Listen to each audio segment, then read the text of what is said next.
Welcome to Civil Service IAS, your go-to YouTube channel for all things related to the Indian Administrative Service. Japanese financial group Nomura के एक study के मुताबिक 56 companies ने US China trade war की वजह से China छोड़ दिया था। देखा जाए तो इसमें से जहां 26 कंपनीज ने वियतनाम में रिलोकेट होना सही समझा, वहीं इन 56 कंपनीज में से सिर्फ 3 कंपनियां ही भारत में रिलोकेट हो सकी। दरअसल ये डेटा हम आपके साथ इसलिए शेयर कर रहे हैं क्योंकि ऐसा माना जा रहा था कि चाइना को रास्ते से हटा के ही भारत नया ग्लोबल मैन्युफैक्चरिंग हब बन पाएगा। लेकिन दोस्तों, जब इस कंडीशन में भी ऐसा नहीं हुआ तो ये सभी के लिए काफी सरप्राइजिंग था, और इसकी वजह ये थी कि साउथ ईस्ट एशिया में चाइना प्लस वन स्ट्रेटजी में ग्लोबल इन्वेस्टर्स के लिए वियतनाम जैसा छोटा देश बेहतर अल्टरनेटिव बनकर उभर रहा है। ऐसे में बड़ी कंपनी जो चाइना से रिलोकेट कर रही है वो इंडिया की जगह वियतनाम को चूज कर रही है। दोस्तों, वियतनाम जो अपनी आजादी के 1 साल बाद से ही 20 साल लंबे वॉर का शिकार रहा, लेकिन फिर भी आज वियतनाम जिस तरीके से डेवलप हो रहा है उसकी ग्रोथ को देखकर ये कहा जा रहा है कि वियतनाम चाइना के बाद साउथ ईस्ट एशिया में भारत को इकोनॉमिकली कड़ी टक्कर दे रहा है।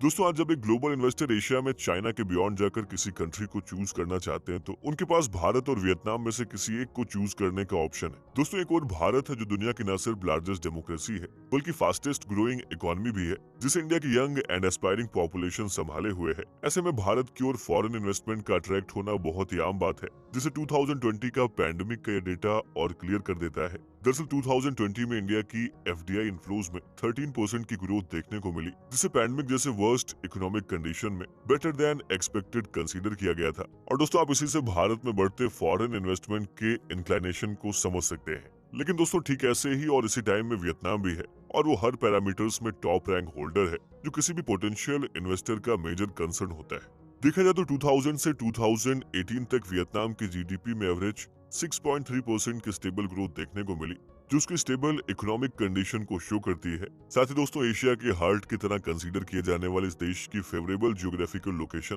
और उसकी डेमोग्राफिक डिविडेंड भी उसे भारत के लिए बड़ा चैलेंज बनाती है। और ऐसा इसलिए है क्योंकि भारत की तरह वियतनाम की भी 60% पॉपुलेशन वर्किंग एज की है। दोस्तों, ये पॉपुलेशन न सिर्फ ग्लोबलाइजेशन के असली मीनिंग को समझती है बल्कि वो नए चेंजेस को भी क्विकली अडॉप्ट करने के लिए जानी जाती है, और इसीलिए वियतनाम आज न्यू डेवलपमेंट और कटिंग एज टेक्नोलॉजी से जुड़ा हुआ है, जो वियतनाम में एक बेटर बिजनेस इकोसिस्टम को डेवलप करने और फ्री इंटरनेशनल ट्रेड को भी बूस्ट करने में हेल्प करता है। जिसका सबसे बड़ा एग्जांपल है 2019 में वियतनाम और यूरोपियन यूनियन के बीच साइन हुआ फ्री ट्रेड एग्रीमेंट। दूसरी एग्रीमेंट वियतनाम के लिए यूरोपियन इन्वेस्टर्स के इंटरेस्ट को दिखाता है, जिसका पॉजिटिव इम्पैक्ट वियतनाम के भी ऊपर देखने को मिला है। साथ ही यूरोपियन यूनियन के साथ फ्री ट्रेड एग्रीमेंट का फायदा ये हुआ है कि वियतनामीज गुड्स का टैरिफ 85% इंक्रीज हो गया है।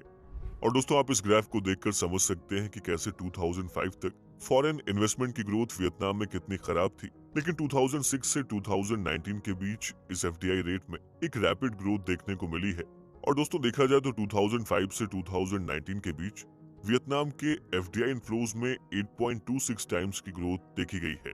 वहीं वियतनाम के टोटल मर्चेंडाइज एक्सपोर्ट का ग्रोथ रेट 2010 से 2019 के बीच 18% रहा है, जबकि भारत में ग्रोथ सिर्फ 5% थी।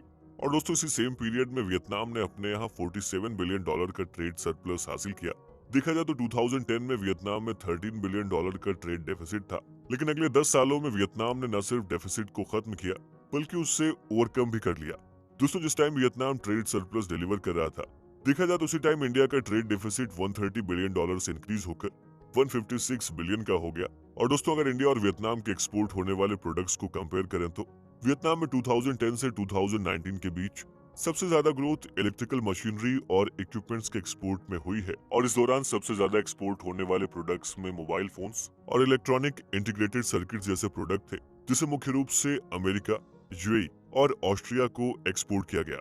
दोस्तों, अब जहां वियतनाम मैन्युफैक्चरिंग और टेक्नोलॉजी ओरिएंटेड एक्सपोर्ट कर रहा है, वहीं भारत का एक्सपोर्ट लार्जली लो टेक मैन्युफैक्चरिंग प्रोडक्ट्स तक सीमित है, जिसमें मिनरल फ्यूल्स, मशीनरी और ऑर्गेनिक केमिकल्स जैसे प्रोडक्ट्स शामिल हैं। दोस्तों, ये ट्रेडिशनल एक्सपोर्ट्स भारत के मैन्युफैक्चरिंग सेक्टर में lack of new age technology को दिखाते हैं, और यही वजह है कि वेस्टर्न कंट्रीज में भारत का एक्सपोर्ट उतनी तेजी से ग्रो नहीं कर पाया है। साथ ही से अगर हम यूरोपियन यूनियन के एक एग्जांपल से समझने की कोशिश करें तो 2009 से 2018 के बीच यूरोपियन यूनियन में भारत का एक्सपोर्ट सिर्फ 1.6 टाइम बढ़ा है, जबकि वियतनाम के एक्सपोर्ट में 4.4 टाइम्स की ग्रोथ देखने को मिली है। साथ ही cheap labour, business friendly environment और फॉरेन एंटरप्राइजेस के टैक्सेस में रिडक्शन की वजह से दुनिया भर की कंपनीज के लिए वियतनाम एक बेहतरीन ऑप्शन बनकर उभरा है। दोस्तों ऐसे में अब ये समझना जरूरी हो जाता है कि जो देश भारत के बाद आजाद हुआ और लंबे समय तक वॉर विक्टिम रहा, वो आज भारत जैसे देश के लिए एक बड़ा कॉम्पिटिटर क्यों कंसीडर किया जा रहा है। दोस्तों 1954 में वियतनाम फ्रांस के कंट्रोल से फ्री हुआ, लेकिन एक साल बाद ही यानी कि 1955 से वियतनाम वॉर की शुरुआत हो गई, जो कि 1975 तक जारी रही।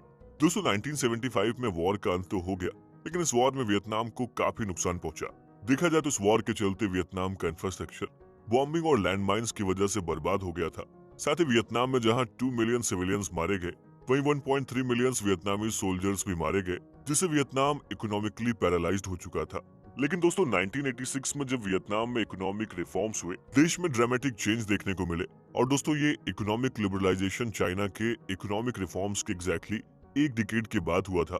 साथ ही वियतनाम ने अपने यहाँ प्राइमरी एजुकेशन में बड़े स्तर पर निवेश किया और स्किल बेस्ड एजुकेशन को प्रमोट किया। और दोस्तों यही कारण है कि आज का एवरेज वियतनामीज एवरेज इंडियन से ज्यादा स्किल्ड है। दोस्तों देखा जाए तो एजुकेशन के साथ ही वियतनाम ने फ्री ट्रेड पॉलिसीज को अपनाया है और इन पॉलिसीज का फायदा ये हुआ है कि वियतनाम कई बड़ी कंट्रीज और ऑर्गेनाइजेशन के साथ फ्री ट्रेड एग्रीमेंट को साइन करने में सफल हुआ है। साथ ही दोस्तों एग्रीमेंट से वियतनाम का इंटरनेशनल ट्रेड भी बढ़ने लगा है और वेस्टर्न देशों की नजर में भी ये छोटा सा देश आने लगा है। देखा जाए तो इसके अलावा वियतनाम ने देश के इंफ्रास्ट्रक्चर और पब्लिक कैपिटल को डेवलप करने पर भी लगातार काम किया है और न्यू एज मॉडर्न टेक्नोलॉजीज के साथ वियतनाम का जुड़ाव भी आज उसके मेजर मैन्युफैक्चरिंग सप्लाई चेन के लिए भी रिस्पॉन्सिबल रहा है। लेकिन दोस्तों अगर बात भारत की करें तो भारत में 1991 में जाकर इकोनॉमिक लिबरलाइजेशन हुआ, जिससे इंडिया का मार्केट तो ओपन हो गया, लेकिन यहाँ पर स्किल्ड लेबर्स की कमी के चलते रैपिड फॉरेन इन्वेस्टमेंट देखने को नहीं मिली। और यही कारण है कि आज जब एशिया में चाइना के बियॉन्ड जाकर भारत को ऑप्शन के तौर पर देखा जा रहा है, वहीं पर एक थियरी ये भी कह रही है कि वियतनाम भारत को कंपटीशन दे सकता है। ऐसे में आगे समझ लेते हैं कि वियतनाम क्या सच में भारत को कंपटीशन दे सकता है। दोस्तों आज भले ही बहुत सारे डेटा ये शो कर रहे हैं कि वियतनाम चाइना +1 स्ट्रेटजी में लीड कर रहा है, लेकिन लार्जर पिक्चर में देखें तो इंडिया की पोजीशन काफी स्ट्रांग नजर आती है। ग्लोबल कंसल्टिंग फर्म कॉर्नी और वर्ल्ड इकोनॉमिक फोरम की एक रिसेंट ज्वाइंट रिपोर्ट में ये कहा गया है कि 2030 तक भारत न सिर्फ ग्लोबल सप्लाई चेन को रिशेप करने में महत्वपूर्ण भूमिका निभाएगा, बल्कि वो ग्लोबल इकोनॉमी में हर साल $500 बिलियन का कंट्रीब्यूशन भी करेगा। देखा जाए तो इंडियन गवर्नमेंट के आत्मनिर्भर भारत और मेक इन इंडिया इनिशिएटिव की वजह से भारत का मैन्युफैक्चरिंग सेक्टर बहुत तेजी से इवॉल्व हो रहा है। दोस्तों आज भले ही भारत का एक्सपोर्ट ग्रोथ वियतनाम से कम है, लेकिन इसका दूसरा पहलू ये है कि भारत की डोमेस्टिक डिमांड ही वियतनाम के कंपैरिजन में बहुत ज्यादा है। ऐसे में इस वजह से बिना फॉरेन एक्सपोर्ट के भी इंडियन मैन्युफैक्चरिंग सेक्टर वियतनाम से बहुत बेहतर परफॉर्म कर सकता है। साथ ही दोस्तों वियतनाम और इंडिया के टोटल फॉरेन एक्सपोर्ट्स पर नजर डालें तो 2022 में वियतनाम का टोटल फॉरेन एक्सपोर्ट $732 बिलियन का था, वहीं इंडिया का टोटल एक्सपोर्ट $447.46 बिलियन था। यानी वियतनाम इसमें भारत से काफी आगे है। लेकिन वियतनाम का डोमेस्टिक मार्केट भारत के कंपैरिजन में इतना छोटा है, अगर वो फॉरेन एक्सपोर्ट को प्रमोट ना करे तो वियतनाम की इकोनॉमी क्रैश कर जाएगी। और दोस्तों यही वजह है कि वियतनाम चाइना की तरह भारत के लिए कभी भी कॉम्पिटिटर नहीं बन सकता है। और ऐसा इसलिए है क्योंकि चाइना का डोमेस्टिक मार्केट भी भारत की तरह बड़ा है, लेकिन उसके बावजूद वो फॉरेन एक्सपोर्ट में दुनिया भर में सबसे आगे है, जबकि वियतनाम के केस में ऐसा बिल्कुल भी नहीं है।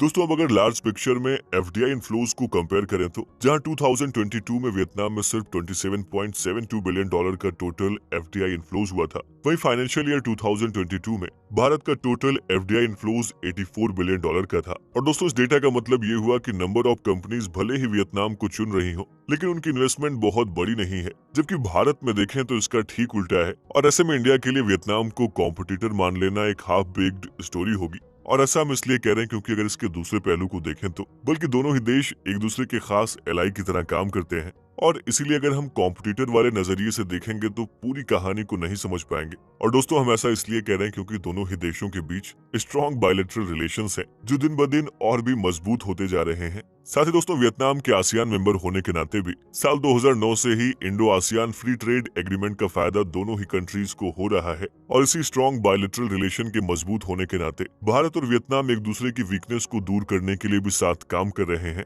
दोस्तों भारत अगर वियतनाम के साथ अपने रिश्ते को मजबूत करता है तो उसे वियतनाम के रूप में एक मार्केट मिलेगा जहां वो अपने प्रोडक्ट्स को एक्सपोर्ट करके ट्रेड डेफिसिट को कम कर सकेगा। और दोस्तों इसका एक एग्जांपल ले तो भारत आज तेजी से डिफेंस एक्सपोर्ट में ग्रो कर रहा है और वियतनाम के डिफेंस इक्विपमेंट में भारत उसकी मदद भी कर रहा है। देखा जाए तो 2013 में $100 मिलियन के डिफेंस सप्लाई के बाद एक बार फिर वियतनाम $500 मिलियन के डिफेंस इक्विपमेंट इंडिया से इम्पोर्ट कर रहा है, जिसमें इंडिया की आकाश मिसाइल और ध्रुव एडवांस्ड लाइट हेलीकॉप्टर्स शामिल हैं। ऐसे में दोस्तों वियतनाम आज भले ही एक अट्रैक्टिव इन्वेस्टमेंट एनवायरनमेंट क्रिएट करके इन्वेस्टमेंट लाने में सफल हो रहा हो, फिर भी देखा जाए तो लार्जर पिक्चर में उसका कंपैरिजन भारत से नहीं किया जा सकता है। हालांकि दोस्तों भारत वियतनाम के इस एक्सेप्शनल ग्रोथ से जरूर सीख सकता है कि कैसे अपनी वर्किंग एज पॉपुलेशन को इतना स्किल्ड बनाया जाए कि उस रिसोर्स को दुनिया भर की कंपनीज अपने ग्रोथ में इस्तेमाल करें।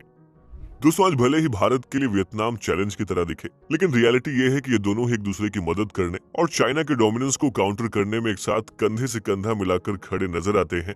और दोस्तों इस बात से भी इनकार नहीं किया जा सकता है कि वियतनाम की इकोनॉमिक ग्रोथ, खासतौर पे एक मैन्युफैक्चरिंग सप्लाई चेन हब के रूप में उसकी ग्रोथ भारत के लिए भी एक मॉडल की तरह है। दोस्तों